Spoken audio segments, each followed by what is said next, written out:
Back to my mini vlog. ఈ రోజు మా బ్రేక్ఫాస్ట్ అయితే బొరుగులు అంటున్నాను కదా అని చెప్పేసి ఉట్టి బొరుగులే తింటాం అనుకుంటున్నారా? అసలు కాదు. ఫస్ట్ వీటిని అయితే నీటిలో బాగా నానబెట్టాలి. నానబెట్టిన తర్వాత కొద్దిగా మెత్తగా అయిన తర్వాత వాటిని బాగా నీటిని అంతా పిండుకొని పక్కన తీసి పెట్టుకోవాలి. సో నేనైతే వాటిని మొత్తం నీటిని అంతా పిండేసి పక్కన అయితే తీసి పెట్టుకున్నాను.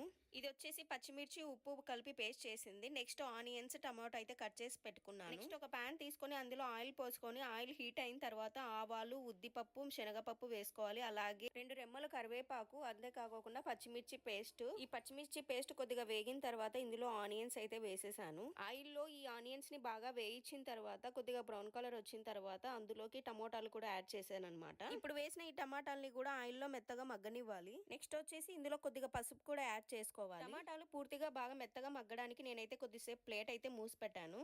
అంతేనండి, ఫైనల్ గా మనం నానబెట్టి పెట్టుకున్నటువంటి ఆ బొరుగులను అయితే ఇందులో కలిపేసి బాగా మిక్స్ చేసుకోవాలన్నమాట. ఇదే బొరుగులు టిఫిన్ చాలా బాగుంటుంది.